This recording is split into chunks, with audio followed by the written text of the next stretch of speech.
Hello friends, welcome back to our channel. बच्चों, last class में हमने देखा था कि वाई आई के एस का पहला जो टॉपिक है दैट इज़ इम्पॉर्टेंस ऑफ आई के एस, वो हम कंप्लीट कर चुके हैं। उसमें 10 पॉइंट्स थे बच्चे, हम एक एक करके सारा डिटेल में कवर कर चुके हैं। आज का जो टॉपिक है दैट इज़ MEP 1835। तो बच्चों, आज जो टॉपिक हम करने वाले हैं उससे पहले हमें थोड़ा बैकग्राउंड समझने की कोशिश करनी पड़ेगी, तभी हम ये टॉपिक पढ़ पाएंगे। तो आइए बच्चों देखते हैं कि MEP क्या है। MEP is what? Macaulay education policy. कब आई थी बच्चों? 1835 में आई थी। इसका बैकग्राउंड थोड़ा समझते हैं। बैकग्राउंड के लिए बच्चों ये देखो, मैं आपके लिए कंटेंट थोड़ा लिख कर लाई हूँ ताकि आप इसको नोट डाउन कर सकते। This is not given in your text book. Macaulay education policy बच्चों कब आई थी? 1835 में आई थी। This is very important policy because वो कहते हैं ना, फाउंडेशन ऑफ मॉडर्न एजुकेशन हमारे इंडिया पे यही से शुरू होता है। ठीक है, तो मैकॉले एजुकेशन पॉलिसी 1835 स्टार्ट करते हैं बच्चों। हम देखते हैं कि सबसे पहले ब्रिटिश, तो सबको पता है ब्रिटिश गवर्नमेंट हुआ करती थी, राइट? ब्रिटिश गवर्नमेंट बच्चों कहाँ की थी? इंग्लैंड की थी।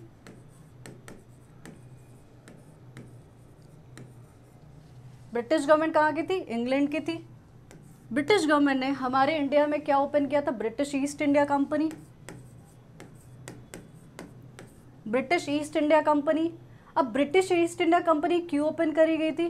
ताकि ज़्यादा से ज़्यादा व्यापार किया जाए। व्यापार ज़्यादा से ज़्यादा करोगे तो प्रॉफिट ज़्यादा होगी। That means east India company का काम क्या था बच्चों? ट्रेड ज़्यादा से ज़्यादा करो और फिर ज़्यादा से ज़्यादा प्रॉफिट अर्न करो, राइट? यही तो कंसेप्ट था। तो इसको एजुकेशन से कुछ लेना देना ही नहीं था। एक समय के बाद ब्रिटिश गवर्नमेंट को रियलाइज़ हुआ कि अब जो हम उस कंट्री से पैसा कमा रहे हैं, हमें कुछ पार्ट उस कंट्री को भी देना चाहिए। तो बच्चों, ब्रिटिश गवर्नमेंट ने एक एक्ट पास किया जिसका नाम है चार्टर एक्ट ऑफ 1813। क्या एक्ट था बच्चों? ये एक्ट का नाम आपको ज़रूर याद होना चाहिए। This is charter act of 1813। That is very very important. जहाँ जहाँ बच्चों आज डेट पढ़ाई जा रही है, प्लीज़ आप नोट डाउन कर लेना, क्योंकि बहुत इंपॉर्टेंट डेट्स है ये सारी। तो ब्रिटिश गवर्नमेंट ने क्या किया? ब्रिटिश गवर्नमेंट ने एक एक्ट पास किया जिसका नाम था चार्टर एक्ट ऑफ 1813। बच्चों, इसमें एक क्लॉज है, क्लॉज नंबर 43। क्लॉज 43 में क्या कहा गया? ब्रिटिश गवर्नमेंट कहती है ईस्ट इंडिया कंपनी को कि ईस्ट इंडिया कंपनी, तुम इस कंट्री से ट्रेड करते हो, मुनाफा कमाते हो, तो तुम्हारा फर्ज बनता है कि 1 लाख रुपए, कितना बच्चों? 1 लाख रुपए प्रॉफिट का तुम क्या करोगे? एजुकेशन में खर्च करोगे। चार्टर एक्ट में क्या कहा गया कि जितनी भी आपको प्रॉफिट होती है सालाना 1 लाख रुपए आप साइड करोगे और इंडियन एजुकेशन में बच्चों खर्च करोगे। ठीक है, ये था आपका चार्टर एक्ट ऑफ 1813। क्या ऐसा हुआ नहीं हुआ, हम आगे जाके थोड़ा देखेंगे। ठीक है, अब बच्चों सवाल ये है कि एजुकेशन में खर्च करने के लिए तो कह दिया, ठीक है। अब ब्रिटिश ईस्ट इंडिया कंपनी के जो लोग थे, अब वो कन्फ्यूजन में आ गए। क्या? कौन सी कन्फ्यूजन? कि एजुकेशन तो है, बट कौन सी एजुकेशन की बात करें, कौन सी एजुकेशन में हमें पैसा खर्च करना चाहिए? तो अब सवाल ये आता है बच्चों, इसमें 2 क्वेश्चंस आना शुरू हो गए। क्या डाउट्स आने लगे, क्या कन्फ्यूजन आने लगी कि जो एजुकेशन है वो कौन सी लैंग्वेज में दी जाए। ठीक है, अब लैंग्वेज की अगर बात करते हैं बच्चों, तो लैंग्वेज का मतलब क्या है? या तो वेस्टर्न लैंग्वेज में दी जाए, मतलब इंग्लिश लैंग्वेज में दी जाए, या फिर वर्नाकुलर लैंग्वेज हो सकती है।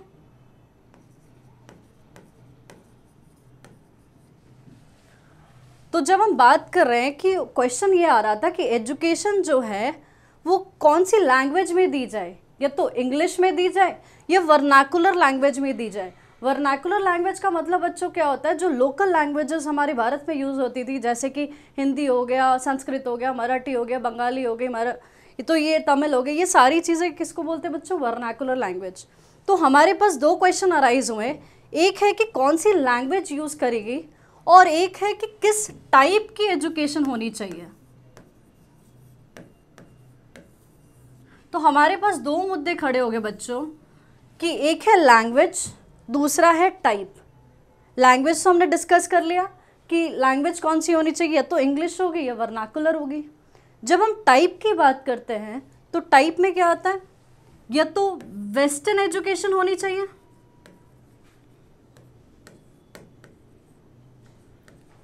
या फिर जो हमारे ट्रेडिशंस है, जो हमारे इंडियन ट्रेडिशनल नॉलेज है, या उसको बढ़ावा देना चाहिए।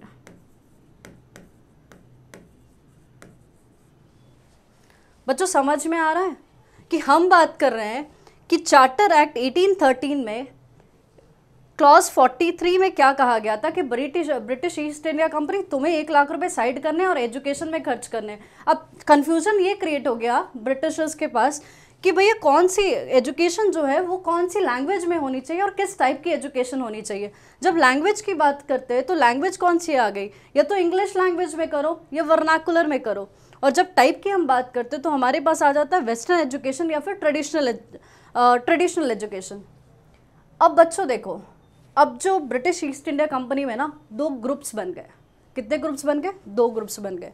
अब ग्रुप्स क्यों बन गए कि देखो, कुछ लोग जो है वो कहते हैं कि जो भारत में एजुकेशन क्या है इंग्लिश में होनी चाहिए और वेस्टर्न एजुकेशन को सपोर्ट करो। और दूसरा ग्रुप क्या कहता है कि नहीं, भारत में क्या होना चाहिए, ट्रेडिशनल एजुकेशन को आगे बढ़ाया जाए और भारतीय लैंग्वेज में उसको आगे बढ़ाया जाए। तो ये 2 जो ग्रुप बने थे बच्चों, इनमें आपस में हो गई टेंशन, इनमें आपस में झड़प हो गई। अब इनमें जब आपस में झड़प हुई तो ये हमारे 2 ग्रुप्स बनते हैं जिनको हम कहते हैं एंग्लिसिस्ट एंड ओरिएंटलिस्ट। कौन से 2 ग्रुप बने बच्चों? Anglicist and orientalist. अब मैम ये 2 ग्रुप कौन से हैं, ये किसको सपोर्ट कर रहे हैं?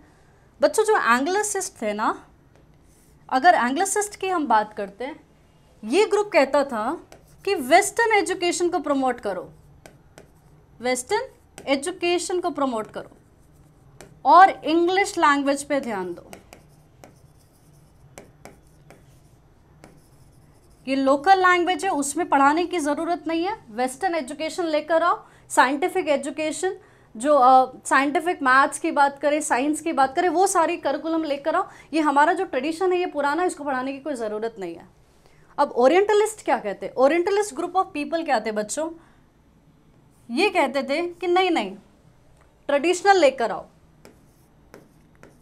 ट्रेडिशनल को आगे बढ़ाओ, ट्रेडिशनल एजुकेशन होनी चाहिए। और कौन सी लैंग्वेज में होनी चाहिए? वर्नाकुलर लैंग्वेज में होनी चाहिए। अब ये आपस में लड़ने लग गए कि भैया ये लेकर आओ, ये कहता नहीं ये लेकर आओ। अब कहीं ना कहीं तो भैया मुद्दा शांति नहीं हो रहा था, अब क्या किया जाए? अब आपको क्या लगता है कि ओरिएंटलिस्ट बहुत अच्छे थे क्या, क्योंकि ट्रेडिशनल फॉलो कर रहे हैं, और वर्नाकुलर आप बोलोगे मैम ये तो बहुत अच्छे है, ये तो बेकार है। बट बच्चा ऐसा नहीं है। ये ओरिएंटलिस्ट क्या थे, इनके दिमाग में ये था कि अगर हम भारत में रहकर इसको प्रमोट करते गए कि नहीं इंग्लिश को बढ़ाओ, वेस्टर्न एजुकेशन को बढ़ाओ, तो उनको कहीं ना कहीं ये लगेगा कि हम उसके ट्रेडिशन को ख़त्म कर रहे हैं, और फिर लास्टली हमारी ईस्ट इंडिया कंपनी क्या हो जाएगी, बंद हो जाएगी और हमें भारत छोड़ कर जाना पड़ेगा। तो इनको ये अपनी टेंशन थी, ये डरे हुए इंसान थे, इसी वजह से ये इसको फॉलो कर रहे थे, और इनका तो अलग ही था। इसीलिए लॉर्ड मैकॉले का नाम आप बहुत सुनोगे, आगे जाकर हम इन्हीं की पॉलिसी बच्चों पढ़ने वाले। लॉर्ड मैकॉले जो हैं इसके बहुत फेमस पर्सनालिटी रहे हैं। तो बच्चों कहानी एक बार हम रिपीट कर लेते कि क्या थी। सबसे पहले ब्रिटिश गवर्नमेंट थी। ब्रिटिश गवर्नमेंट कहाँ की थी बच्चों? इंग्लैंड की थी। उन्होंने सेटअप क्या करी थी? ब्रिटिश ईस्ट इंडिया कंपनी हमारे इंडिया में सेटअप की थी। वो क्या करती थी? ज़्यादा से ज़्यादा ट्रेड करती थी और प्रॉफिट कमाती थी। एजुकेशन से कोई लेना देना था? नहीं लेना देना था। फिर ब्रिटिश को जब रियलाइज़ हुआ तो उन्होंने एक एक्ट पास किया, that is known as charter act of 1813। Charter act clause number 43 में क्या कहते हैं कि आपको ब्रिटिश कंपनी, आपको सालाना क्या करना पड़ेगा? 1 लाख रुपए साइड करने पड़ेंगे इंडियन एजुकेशन के ऊपर खर्च करने के लिए। ठीक है। अब जब प्रॉब्लम क्या आ गई कि एजुकेशन कौन सी हो, लैंग्वेज कौन सी हो, टाइप कौन सी हो। लैंग्वेज की बात करें तो इंग्लिश और वर्नाकुलर, टाइप की बात करें तो वेस्टर्न और ट्रेडिशनल। ठीक है। अब क्या हो गया? 2 ग्रुप्स बन गए इन्हीं के थॉट के ऊपर। 2 ग्रुप्स कौन से बन गए बच्चों? एंग्लिसिस्ट बन गए, ओरिएंटलिस्ट बन गए। ओरिएंटलिस्ट कहते हैं कि नहीं ट्रेडिशनल और वर्नाकुलर होना चाहिए, और एंग्लिसिस्ट क्या बोलते हैं? वेस्टर्न एजुकेशन और इंग्लिश लैंग्वेज होना चाहिए। अब बच्चों झड़प तो बढ़ता चला जा रहा है, कहीं ना कहीं तो हमें कंक्लूजन में आना ही पड़ता है इन लोगों को भी। तो फिर क्या किया जाए? उस समय के जो गवर्नर जनरल थे हमारे भारत के, जो गवर्नर जनरल थे लॉर्ड विलियम बेंटिक थे। Lord William Bentinck governor general कब से कब तक रहे बच्चों? 1928 से लेकर 1935 तक रहे। इन्होंने लॉर्ड थॉमस मैकॉले को बुलाया कि मैकॉले साहब आप आओ, यहाँ तो कन्फ्यूजन बढ़ता ही चला जा रहा है, कहीं ना कहीं मुद्दे पे आते हैं। तो इनको कहा गया कि आप अपना ओपिनियन दो कि आपके हिसाब से क्या करना चाहिए, जो आप बोलोगे हम वही करेंगे। तो लॉर्ड मैकॉले ने क्या किया बच्चों, इन्होंने एक डॉक्यूमेंट क्रिएट किया। ये जो डॉक्यूमेंट क्रिएट किया इसमें अपना ओपिनियन लिखा कि वो क्या चाहते हैं और क्या सोचते हैं। उसी को हम क्या कहते हैं, मिनट ऑन इंडियन एजुकेशन, मतलब मैकॉलेज मिनट हम इसी को कहते हैं। ये बच्चों इन्होंने कब दिया था? 2 फरवरी 1835। This date is very very very very, जितने स्टार्स लगा लो उतने कम है, वेरी इंपॉर्टेंट, रट लेना इसे। तो हमने देखा कि जब झड़प ज़्यादा हो गई तो बेंटिक ने क्या किया, लॉर्ड विलियम बेंटिक ने थॉमस मैकॉले को बुलाया, बोला कि अपना ओपिनियन दो सर, जो आप बोलोगे वही हम करेंगे। तो लॉर्ड मैकॉले ने क्या किया, एक डॉक्यूमेंट क्रिएट किया और उसमें अपना ओपिनियन लिखा। बच्चों आओ ये ओपिनियन पढ़ते हैं, this is very important opinion. उन्होंने क्या कहा, सबसे पहली चीज़ कि वेस्टर्न एजुकेशन जो है वो ट्रेडिशनल एजुकेशन से कई ज़्यादा अच्छी है। आगे हम एक स्टेटमेंट भी पढ़ेंगे जहाँ पर वो कहते हैं कि भारत की पूरी संस्कृति आप एक साइड ले लो, जितनी संस्कृत लैंग्वेज लिटरेचर में संस्कृत में लिखा हुआ पूरा लिटरेचर है भारत का, वो एक साइड ले लेते हैं। और अगर यूरोपियन की शेल्फ की बात करते हैं बच्चों, लाइब्रेरी में जो आपने एक शेल्फ देखी होगी ना जहाँ बुक्स रखी जाती है, वहाँ की एक शेल्फ और यहाँ की पूरी संस्कृति को उन्होंने कंपेयर किया है। फिर भी वो कहते हैं कि यूरोपियन की शेल्फ जो है ना वो ज़्यादा कीमती है हमारी भारतीय संस्कृति से, इतना नीचे गिरा रखा था बच्चों हमें। सेकेंड इन्होंने जो बात करी थी, this was the first thing he talked about in document. Second opinion इन्होंने क्या दिया कि डाउनवर्ड इन्फिल्ट्रेशन थ्योरी लेकर आते हैं। बच्चों डाउनवर्ड इन्फिल्ट्रेशन थ्योरी क्या होती है? उनका कहना था, मैकॉले कहते हैं ब्रिटिश ईस्ट इंडिया कंपनी तुम्हें सबको नहीं पढ़ाना है, मास एजुकेशन नहीं करवानी कि हर एक भारतीय को पकड़ो और पढ़ाओ, नहीं, हमें कम से कम खर्चा करना है। तो बेटर है कि हम क्या करेंगे, हम एक पर्टिकुलर क्लास ऑफ पीपल को पढ़ाएंगे, ठीक है, उनको उनकी जो थॉट प्रोसेस है हम वो वेस्टर्न के जैसी बना देंगे, और अगर वो चाहेंगे तो फिर वो नीचे और नीचे आप पास करते रहेंगे। इसको कहते हैं बच्चों downward infiltration theory. Downward infiltration theory बच्चों क्या कहती है कि एक क्लास को पढ़ाया जाएगा, अपर क्लास को पढ़ा देते हैं, अगर अपर क्लास चाहेगी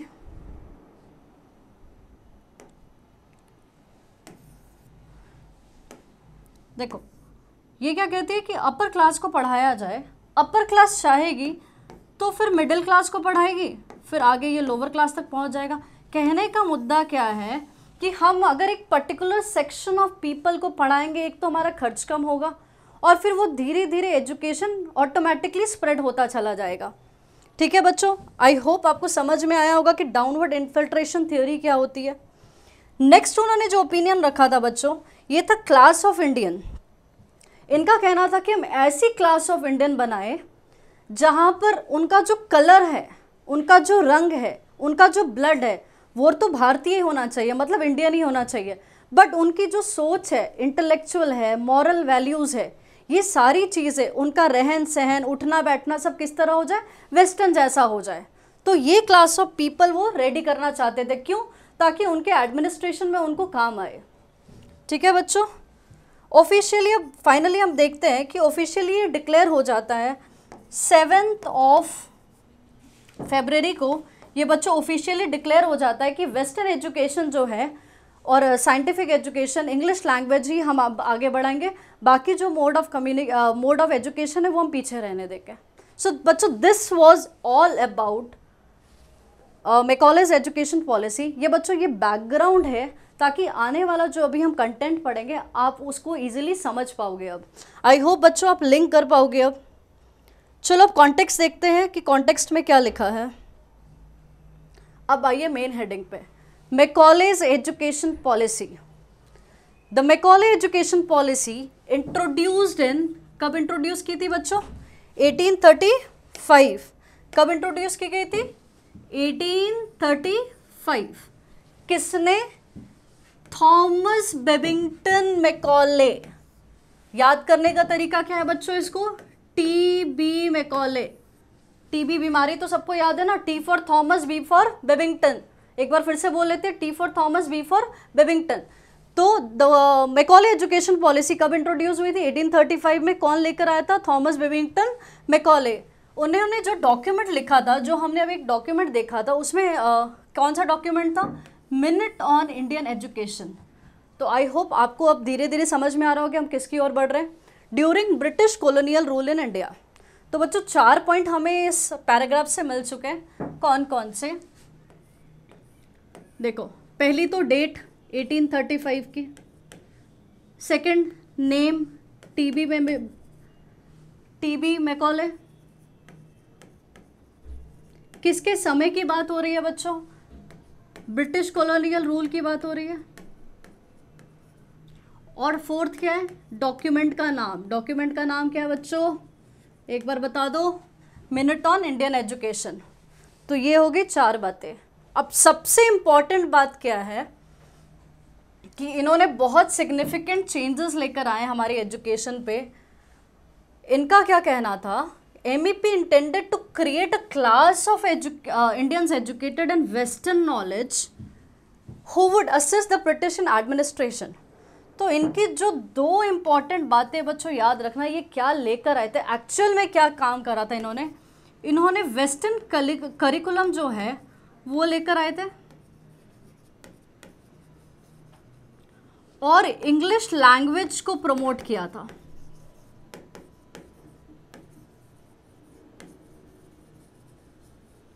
ये बच्चों 4 बात और ये 2, आपको ये सारी चीज़ें रटी होनी चाहिए। जब भी आपको MEP पॉलिसी पूछा जाए ना, मतलब MEP पूछा जाए, तो आपको ये 4-5 चीज़ें याद होनी चाहिए। ठीक है?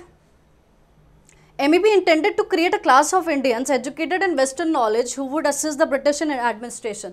तो ये क्या कहते हैं कि MEP जो थी, MEP क्या करना चाहती थी? वो चाहती थी कि एक ऐसा पर्टिकुलर क्लास बनाया जाए जिसको वेस्टर्न नॉलेज दिया जाए, ताकि उनका जो ब्रिटिश एडमिनिस्ट्रेशन था उनको वो असिस्ट कर पाए, हेल्प कर पाए जब उनको ज़रूरत हो। ठीक है, आगे बढ़ते बच्चों।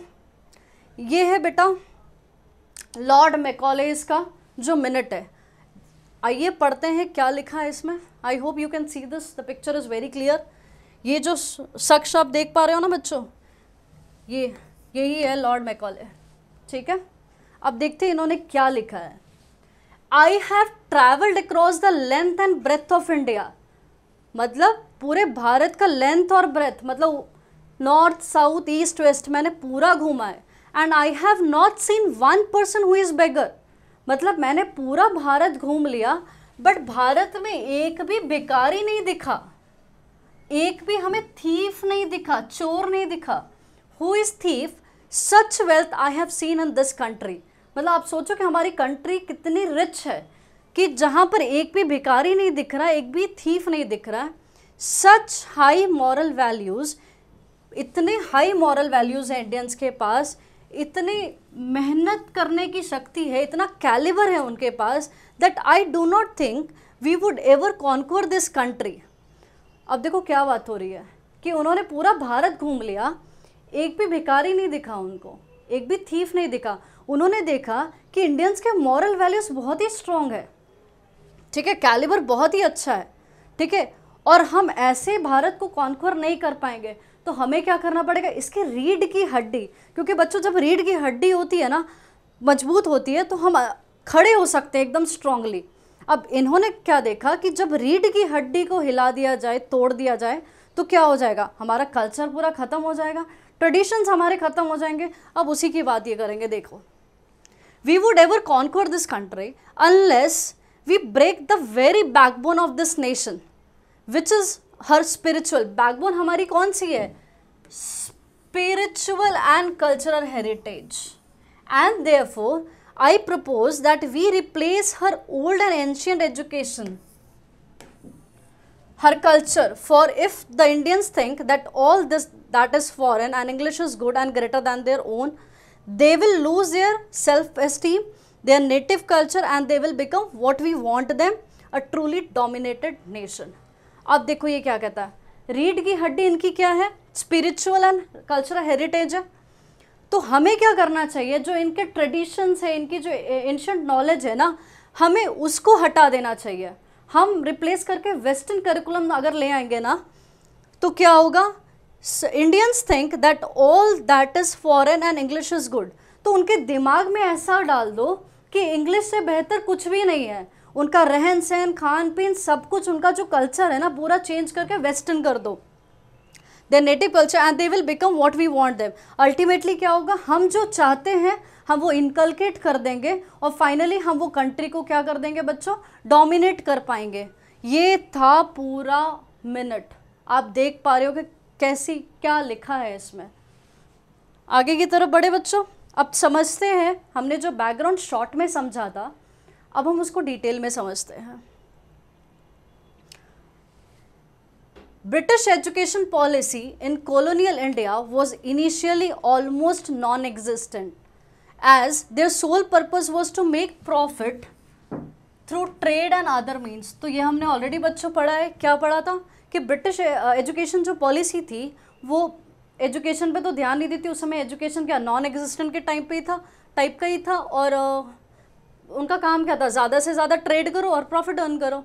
ग्रेजुअली उनको लगा कि नहीं, अब एजुकेशन क्या है, इम्पॉर्टेंट है, तो फिर उन्होंने कुछ इंस्टीट्यूट्स ऑफ हायर लर्निंग बनाने शुरू किए।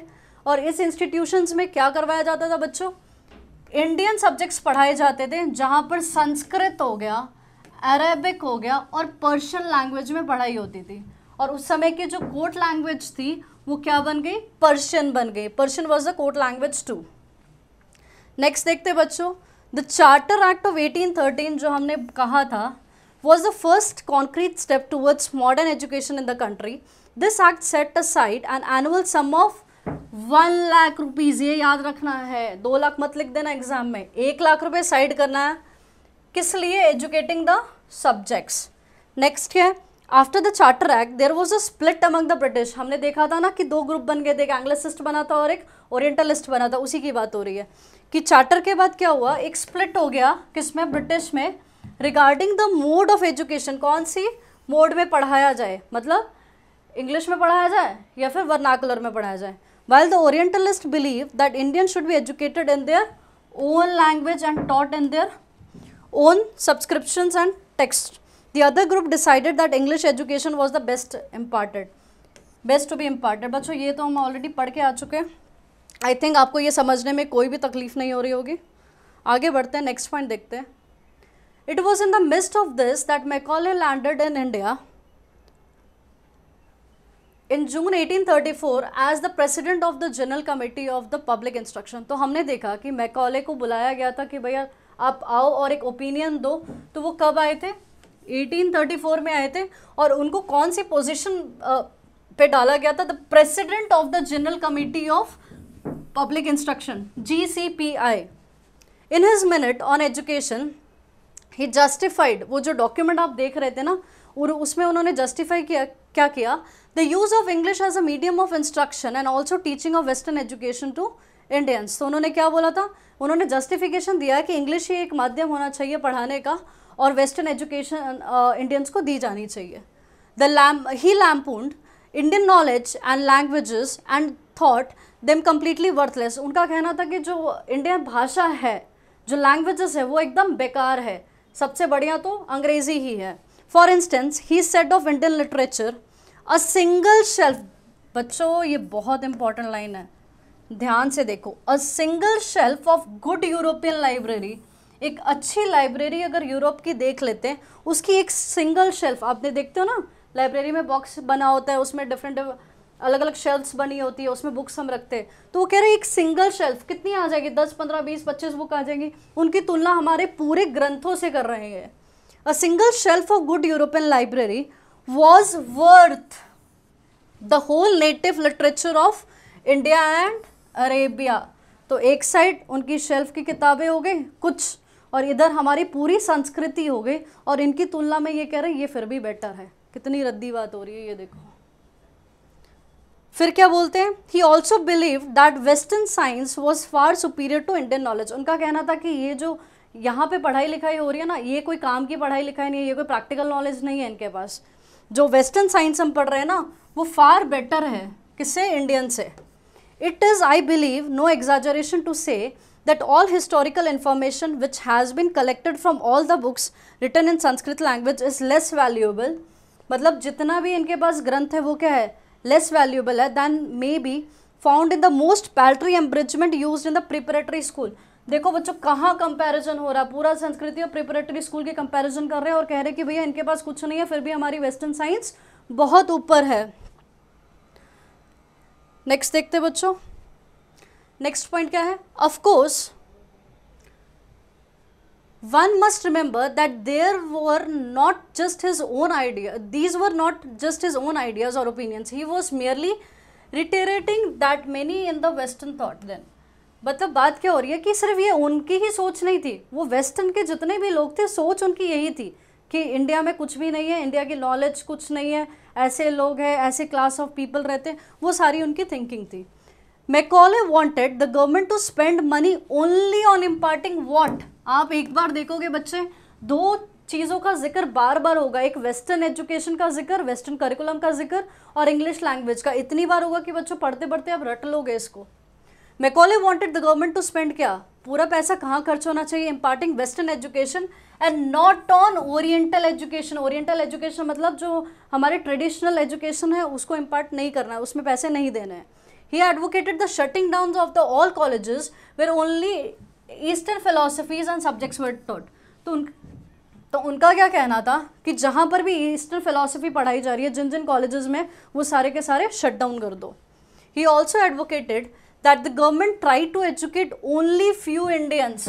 उनका क्या कहना था कि कुछ ही इंडियंस को पढ़ाओ, एक पर्टिकुलर क्लास को ही पढ़ाओ, पूरा मास एजुकेशन करने की ज़रूरत नहीं है। जो आगे क्या करेगा, teach the rest of the masses.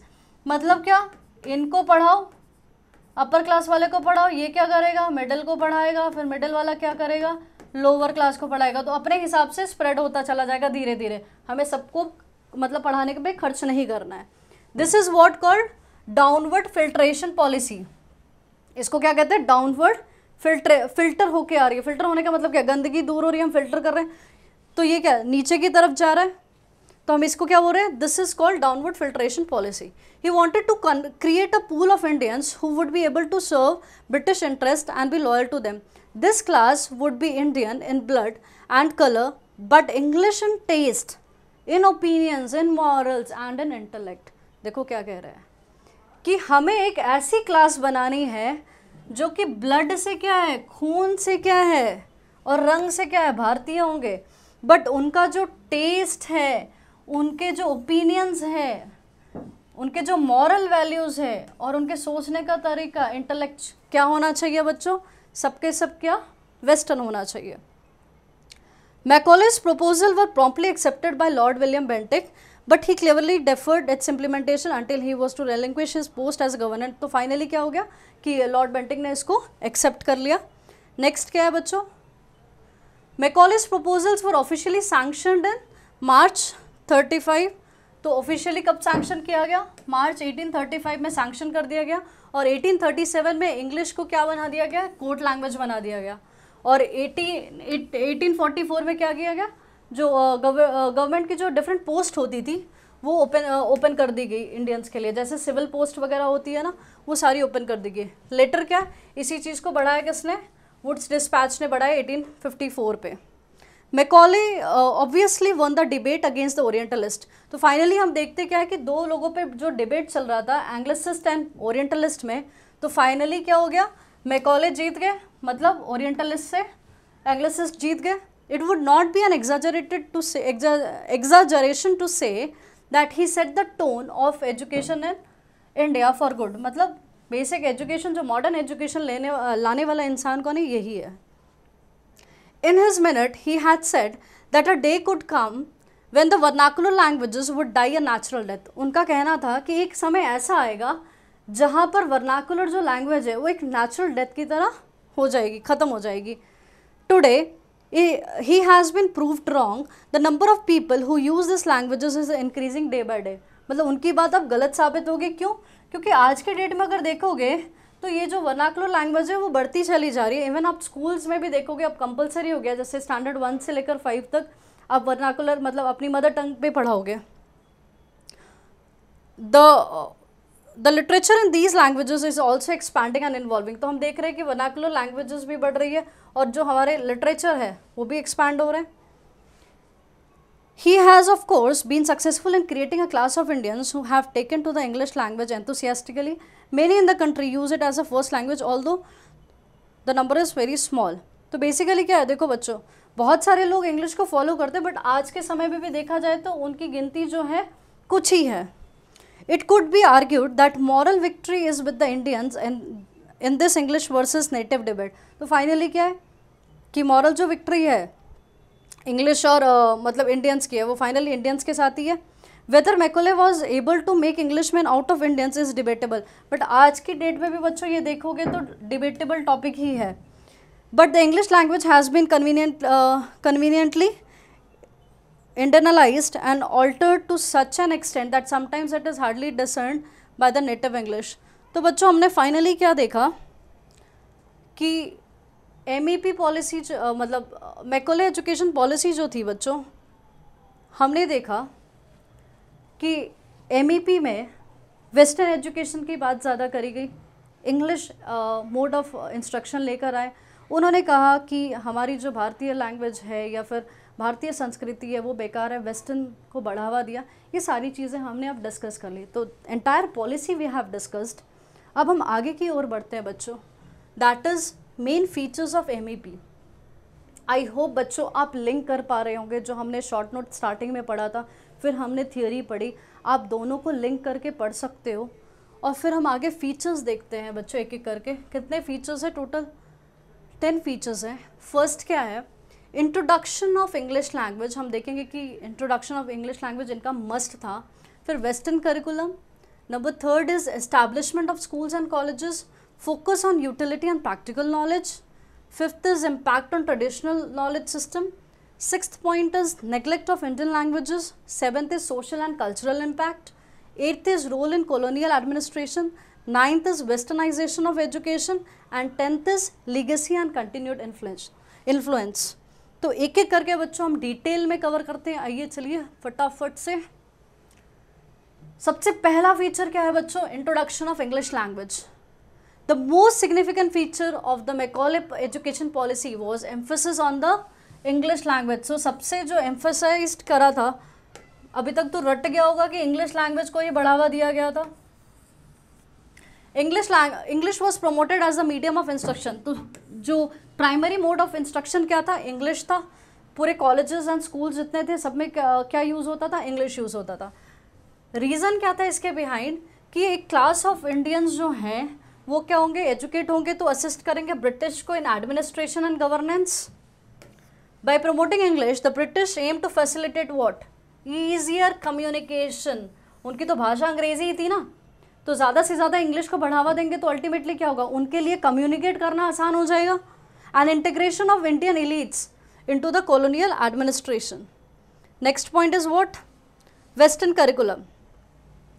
Western curriculum की अगर बात करते वेस्टर्न करिकुलम का मतलब क्या है? वेस्टर्न एजुकेशन, मतलब साइंस हो गया, मैथ्स हो गया, वो सारी कौन सी? यूरोपियन वाली लेकर आएंगे. Along side the promotion of English, English को तो प्रमोट किया क्या? MEP क्या लेकर आया? करिकुलम लेकर आया. कौन सा curriculum? Western sciences, literature and philosophy. तो वेस्टर्न एजुकेशन को ये प्रमोट कर रहा है, मतलब साइंटिफिक एजुकेशन को ये प्रमोट कर रहा है. Subject such as mathematics, natural sciences, history and English literature वह प्रायोरिटाइज. तो किसे किसे प्रायोरिटाइज किया गया? मैथमेटिक्स को, मतलब नेचुरल साइंस को, हिस्ट्री हो गया, इंग्लिश लिटरेचर हो गया. ये सारी चीज़ें क्या रिफ्लेक्ट कर रही है? हमारे इंडियंस की रिफ्लेक्ट कर रही है? नहीं, यूरोपियन एकेडमिक ट्रेडिशंस को रिफ्लेक्ट करती है. उनका नॉलेज सिस्टम वो लेकर आए हैं. दिस करिकुलम मेन एम्बिशन क्या था इनका? ये करिकुलम आएगा तो क्या होगा? ये मॉडर्न एजुकेशन देगा, साइंटिफिक एजुकेशन इंडियंस को प्रोवाइड करेगा. तो क्या होगा? जो यहाँ के इंटेलेक्चुअल्स हो रहे हैं वो वेस्टर्न के साथ क्या हो जाएंगे, इंटेग्रेट हो पाएंगे, अलाइन हो पाएंगे वो दोनों, ठीक है, मतलब इनकी सोच और उनकी सोच बिल्कुल सेम हो पाएगी, इसीलिए ये काम इन्होंने किया। नेक्स्ट पढ़ते बच्चों, next point is what, point number 3, establishment of schools and colleges. तो जनरल सी बात है ना बच्चों, जितने जितने स्कूल्स एंड कॉलेजेस बढ़ेंगे उतना इंग्लिश का प्रमोशन ज़्यादा होगा, और वो चाहते क्या थे कि सब जगह इंग्लिश फैल जाए। वही हम पढ़ते MEP led to the establishment of schools and colleges. MEP led to the establishment of several schools and colleges across India. These institutions were set up to implement what? एक नया जो एजुकेशन सिस्टम लेकर आए उसको implement करो and cater to the growing demand for the English medium education. Schools were establish, different levels पे school हो गए थे बच्चों, जैसे प्राइमरी टू सेकेंडरी हो गए थे, और हायर एजुकेशन के लिए क्या था, हायर एजुकेशन के लिए कॉलेजेस वगैरह होते थे, वेरियस डिसिप्लिन जहाँ पे पढ़ाई जाती है।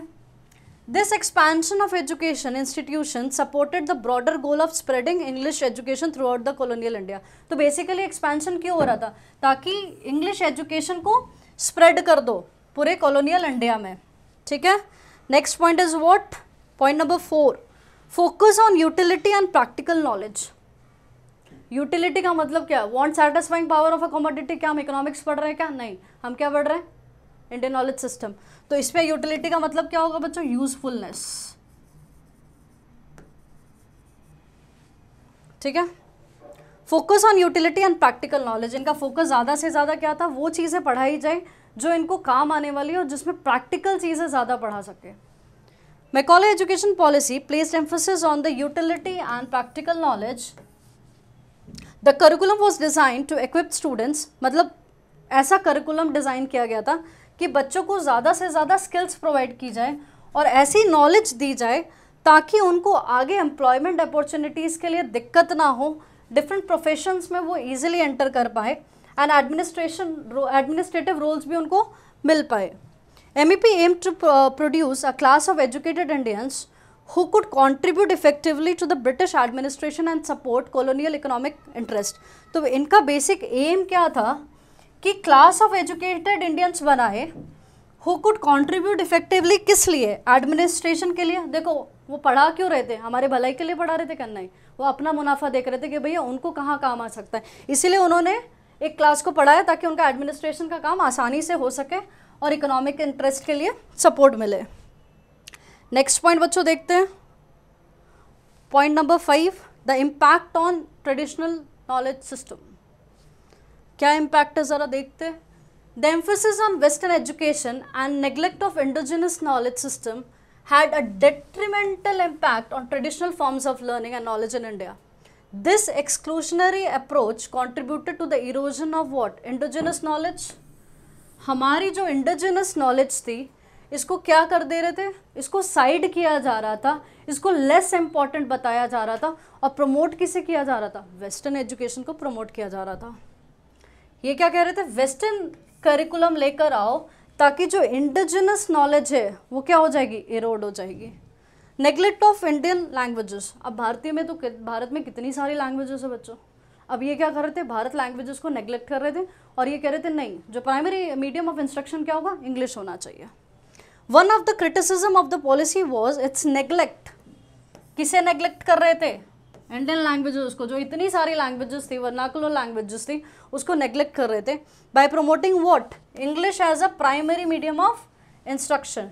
The policy marginalised local language. Marginalise का मतलब क्या, लेस इंपॉर्टेंट, मतलब ये बेकार है ऐसा। The policy marginalized local languages and contributed to the decline of what? ये क्या चाहते थे, चाहते तो यही थे ना कि वर्नाकुलर लैंग्वेज हट जाए, ठीक है, और इंग्लिश को बढ़ा लिया जाए, और ये धीरे धीरे अपना काम कर रहे थे। Next point is what, social and cultural impact.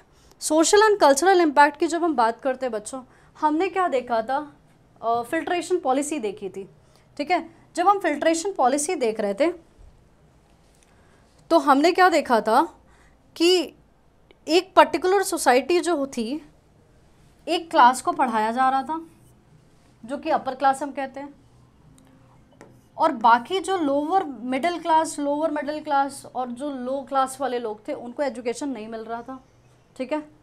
अब क्या हो गया, ये हो गए पढ़े लिखे, ये हो गए कम पढ़े, अब ये दोनों के बीच में क्या हो गई, दरार आ गई। ठीक है, अब क्या हो गया, इनके पास अपॉर्चुनिटीज़ ज़्यादा होगी, ठीक है, एम्प्लॉयमेंट ज़्यादा होगा, अच्छी अच्छी जगह पे प्लेस्ड हो जाएंगे, और इनके पास तो नहीं हो पाएगा, तो सोसाइटी में आप देख रहे हो गैप होना शुरू हो जाएगा।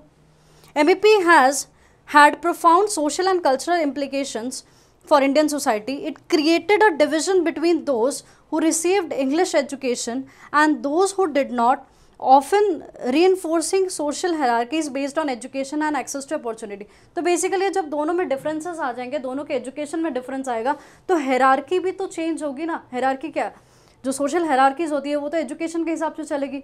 एम्प्लॉयमेंट अपॉर्चुनिटीज़ किसके पास ज़्यादा होगा, जो ज़्यादा पढ़ा लिखा उसी के पास ज़्यादा होगी। ठीक है, सिविल सर्विसेज किसके पास मतलब सिविल सर्विसेज में एंटर करने का चांस किसको मिलेगा, जो ज़्यादा पढ़ा लिखा है उसी को मिलेगा। ठीक है, आगे देखते हैं। The policy also influenced cultural dynamics bye promoting what, western values. क्या लेकर आ रहे हैं, ये वेस्टर्न वैल्यूज़ को प्रमोट कर रहे हैं ना, and norms through education, thereby impacting traditional social structures and identities. आप देख रहे हो कि कल्चर में कितना चेंजेस आ रहा है। अब वेस्टर्न कल्चर्स को लेकर आ रहे हो। इंडियन कल्चर जो था, जो इंडियन कल्चर हेरिटेज था, जिसकी वजह से हम आइडेंटिफाई हो पाते थे, हमारी कंट्री आइडेंटिफाई हो पा रही थी, वो क्या कर रहे हैं ये लोग, ख़त्म करने की कोशिश कर रहे थे। ठीक है, next point number 8, the role in colonial administration. The policy aimed to create a class of educated Indians who would assist the British administration in the governance. तो इनका काम क्या था, ब्रिटिश को क्या करना, असिस्ट करने के लिए, इसीलिए तो ये पढ़ा रहे थे। English education was viewed as a means to integrate what, Indians. एक इंग्लिश ही तो रास्ता था किसके इंटीग्रेट करने का, इंडियंस और कॉलोनियल एडमिनिस्ट्रेटिव स्ट्रक्चर को। ठीक है, तो बीच का माध्यम कौन था, अंग्रेजी था, इधर ये इधर वो। Next, westernisation of education. The introduction of western curriculum and English as a medium of instruction contributed to the westernisation of the. Westernisation कैसे होगा, हम इंग्लिश लैंग्वेज ले आए और वेस्टर्न करिकुलम ले आए, तो ऑटोमेटिकली वेस्टर्नाइजेशन तो हो गया ना। दिस प्रोसेस इन्फ्लुएंस्ड व्हाट, जब हम ये सारी चीज़ें ले आएंगे तो डेफिनेटली जो वेस्टर्न वैल्यूज़ है वो भी तो आएंगे ना।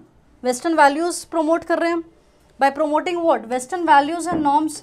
इससे क्या होगा, हमारे जो इंडियन वैल्यूज़ है वो धीरे धीरे क्या हो रहे हैं, ख़त्म हो रहे हैं। नेक्स्ट पॉइंट क्या है बच्चों, the last point is what, the legacy and continued influence. सांस आ रही है, this is the last point बच्चों।